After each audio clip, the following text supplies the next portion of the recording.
नमस्कार, हम 12वीं कक्षा की छात्राएं आज आपके सामने नाटक पेश करने जा रहे हैं।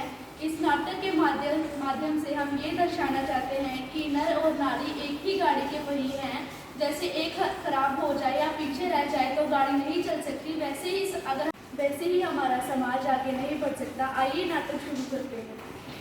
सीन 1।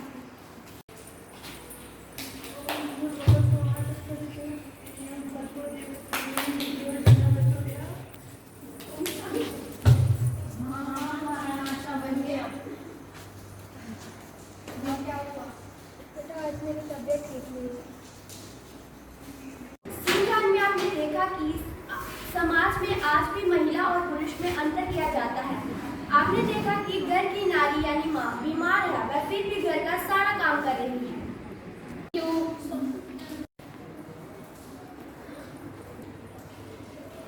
माँ, मैं ऑफिस से आ गई।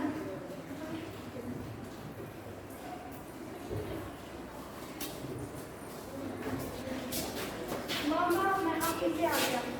आओ बेटा, बैठो बैठो। बहू। जी माँ। जरा सोने की प्लेट रख लो ना, अभी लाई माँ। सेकंड में आपने देखा कि कैसे नर और नारी दोनों बाहर से आते हैं और दोनों में कैसे फर्क किया जाता है। माँ घर के कामों में लगी रहती है, क्या सारी रिस्पॉन्सिबिलिटी माँ की ही है? हाँ, हम जानते हैं, पापा भी ऑफिस जाते हैं, माँ भी ऑफिस जाती है, घर का सारा काम करती है जी, जिसमें उनकी कोई मदद नहीं करता। पायल, क्यों ना हम कल इस विषय में तानिया टीचर से पूछें? हाँ जरूर। टीचर, क्या घर के सारे कामों की रिस्पॉन्सिबिलिटी माँ की होती है? माँ ऑफिस भी जाती है और घर का सारा काम भी करती है। मुझे उनको थका देखकर अच्छा नहीं लगता। क्या पिताजी उनकी इसमें सहायता नहीं कर सकते?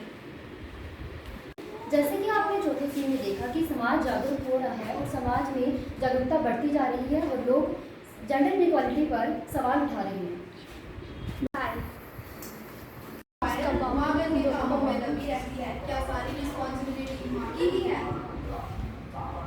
हाँ, हम जानते हैं, पापा भी ऑफिस जाते हैं, माँ भी ऑफिस जाती है, घर का सारा काम करती है जी, जिसमें उनकी कोई मदद नहीं करता। पायल, क्यों ना हम कल इस विषय में तानिया टीचर से पूछें? हाँ जरूर।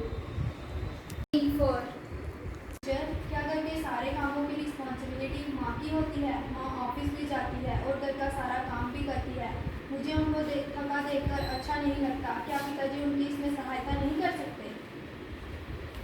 जैसे कि आपने चौथे सीन में देखा कि समाज जागरूक हो रहा है और समाज में जागरूकता बढ़ती जा रही है और लोग जेंडर इक्वालिटी पर सवाल उठा रहे हैं।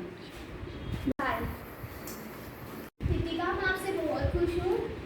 आपने इस बात पर ध्यान दिया और आप मुझसे इस बात पर चर्चा करना चाहते हो। मैं आपको बताना चाहती हूँ कि केवल महिलाएं ही नहीं घर का काम कर सकती। घर के काम से जेंडर का कोई लेना देना नहीं है। एक घर को चलाने के लिए हर व्यक्ति को अपना योगदान देना चाहिए। और हम इस तरह के समाज को स्टीरियोटाइप समाज कहते हैं, जिस पर हमें सवाल भी उठाने चाहिए और हमें इसको खत्म भी करना चाहिए। नो डाउट कृतिका, इस समाज में बहुत सारा सुधार भी आया है और बहुत सारी असमानताएं भी खत्म हुई हैं। तुम अपने घर जाओ और अपने पिताजी से इस बात पर चर्चा करो। मैं इस विषय पर अपने मम्मी पापा से घर जाके चर्चा करूंगी और इस असमानता को मिटाने की कोशिश करूंगी। 6। तैयार हो गया, मुझे भूख लगी है। जी बन गया, ला रही हूँ बस। मैं आपसे एक प्रश्न पूछना चाहती हूँ। बोलो बेटा। आप माँ के घर के कामों में सहायता क्यों नहीं करते हो? मैं ऑफिस में काम करते करते थक जाता हूँ। मैं ऑफिस में काम करते करते थक जाता हूँ। जब वापस आता हूँ तो मैं थका हुआ आता हूँ और मुझे आराम करना। माँ भी तो ऑफिस जाते हैं, वो भी तो काम करते हैं। गलत क्या है? सभी औरतें काम करती है करके। नहीं पिताजी, ये गलत बात है। आजकल समाज में नारी और पुरुष एक समान है, तो सबको काम करना चाहिए। बेटा, तुमने तो मेरी आंखें खोल दी। मैं आपके कामों में हाथ बढ़ाऊंगा। इस गेम के माध्यम से हम ये बताना चाहते हैं आपको जैसे कि जेंडर इक्वालिटी के बेस पे बड़ी असमानता होती है और इसके बेस से हम ये बताना चाहते हैं कि कैसे हम जेंडर इक्वालिटी